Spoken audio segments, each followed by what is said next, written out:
Hey guys, I'm Naya and welcome back to the channel. So first of all, I look a bit different. I got a tripod and I'm so excited. So let me know if you like the new setup. It hasn't really changed much, but I do think the quality has improved. So let me know what you think. For today's video, we're going to be talking about rogue decks. In the last one, we covered the best decks in the best decks tier list. And today I only wanted to focus on the top 5 rogue decks that I think are going to be able to compete in this format. Before we get started, I just want to quickly shout out my Patreons. I'm very much thankful for your guys' support. 2 Patreon videos are up on Patreon, so if you want to support me over there, you can check out the link in the description below and unlock access to all of the previous videos, as well as the 2 that have just been posted. So yeah, make sure to check it out if you want. As the first deck, I wanted to include Sword Soul on this list.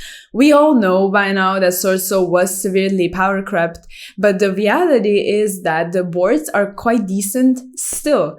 You know, people are not really playing Nibiru, so you don't have to be afraid of just committing and making a lot of monsters or just a lot of disruptions, which consist of Baron, Chi Shao, Blackout, and a lot of times those cards are going to be enough. So if you pair that with hand traps, which Sword Soul has enough space to run either hand traps or power spells, any kind of tech cards you want, because it's also a deck that can go second quite easily. So depending on what your preference is, you can run a lot of tech cards. And if you pair those tech cards with the board, for the most part, you are going to be able to survive. And when you do survive, you're going to be able to OTK with ease. And if you put up a board of something like Qijing, like Tier is going to struggle against that. Like the banishes are no joke.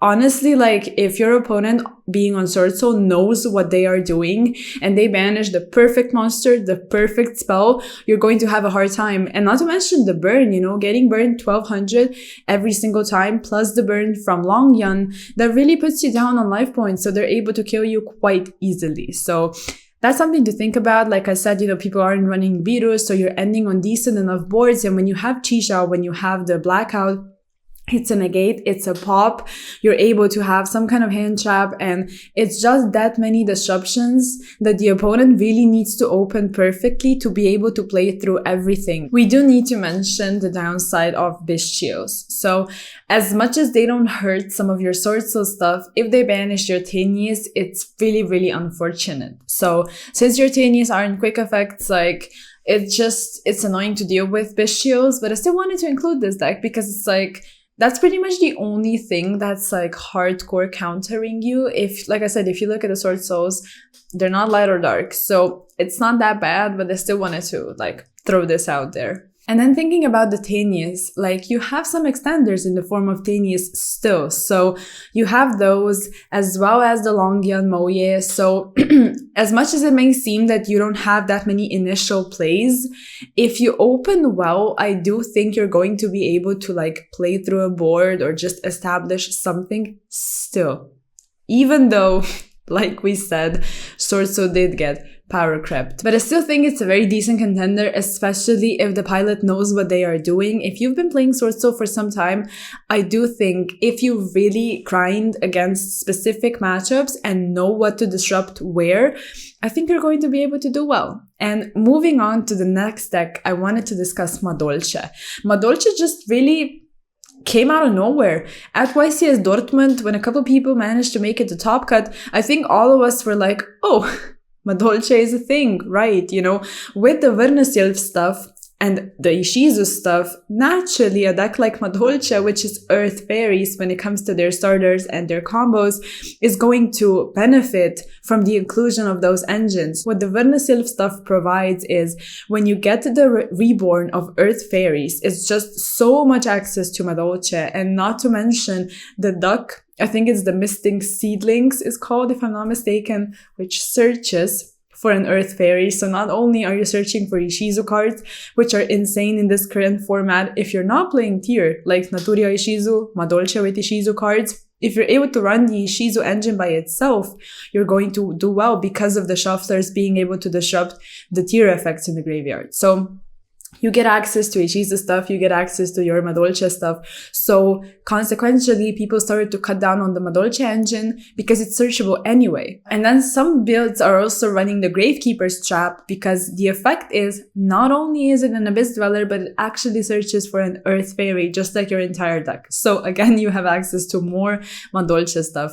And Madolche has always been one of those decks that has enough space to play hand traps, and a lot of times people would play Herald because again, it's a fairy and you have fairies. And right now with Herald at 1, that's very unfortunate for the Madolche deck in particular, but you can still run 1 if you want, and if not, you have space to play other tech cards. So in my opinion, it's a deck to look out for because of its ability to run those busted engines right now, and also because people don't really know what it does. Like if you weren't playing against Madolche maybe ever, or if you don't really know what it's about because it's a bit of an older deck, you might have a hard time. It doesn't get hurt by Bestios, and Bestios are in every single deck pretty much right now, but you are able to play them if you want, which is really nice. So there's that. I wanted to mention Madolche, and moving on to the next deck, I also wanted to mention Runic. Now, before we get into Runic, yes, I know that the shufflers, when they take away your spell cards,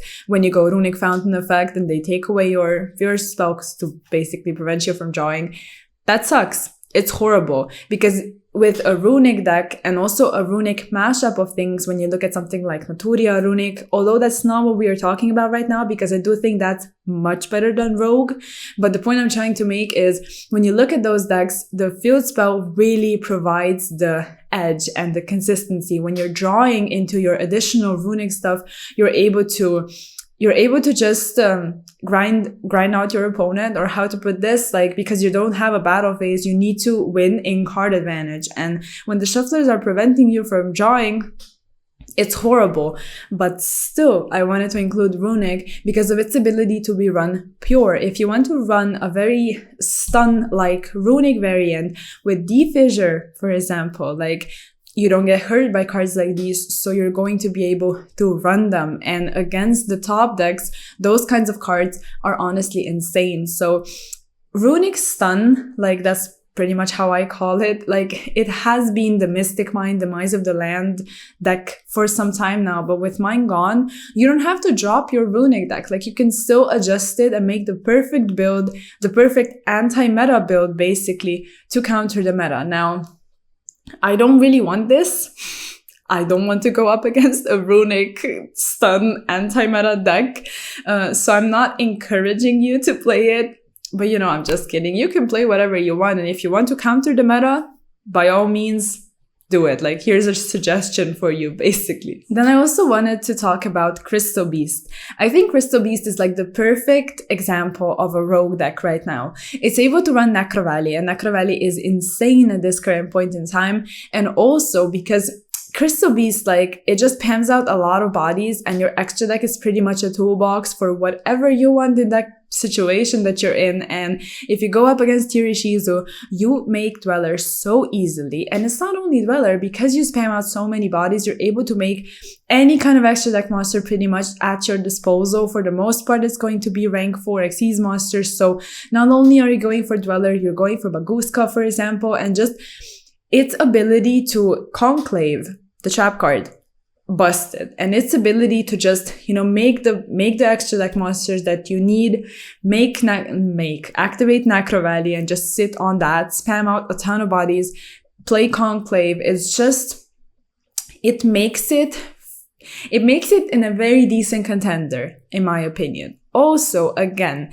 people don't really know what it does. And another thing I wanted to mention, the support is insane. Like, pretty much your entire deck is searchable through the spell cards. It's quite consistent if you look at it. Like, yes, you can have some weird hands, but you run Prosperity for that, so it's not that bad. And with Rainbow Bridge, and things are not once per turn, you're just able to get to your cards, get to your engine, and just start playing. So I do think it's a very, very nice deck. And if you have some time, just sort of like, you know, look up cards or look up combos and just know what it does, because I'm sure you're going to be facing against some kind of Crystal Beast decks. And also, again, it's not hurt by Bestios. You know, it doesn't really care about the graveyard much, so it's very nice. That's why it's able to run Necro Valley, because it doesn't care about the graveyard.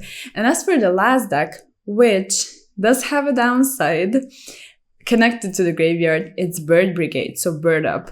And yeah, the downside, obviously, you are very much graveyard reliant. Now, you don't get hurt by bestios, but the shufflers hurt you. When you don't have enough, beast, warrior, wing beast, so enough tri-types in the graveyard, and you can't perform your link summons, it's unfortunate to say the least, but I wanted to put this deck on the list because they got Recital starting back. Now, for the most part, combos are sort of like returning to what they were looking like before the hit, because the additional Starling provides you more bodies. You know, when you go for the Swallow, and with the Swallow you summon another one, it's the one that you would probably search from the second Starling, which now you have access to. And if it's Wagtail and you get to the Bird Call, you get deeper in your deck, you get more stuff to play with, more extenders, more cards, and that's always nice. So Recital Starling, I think, is like an amazing addition to the deck, even though the deck is struggling against the shufflers. So that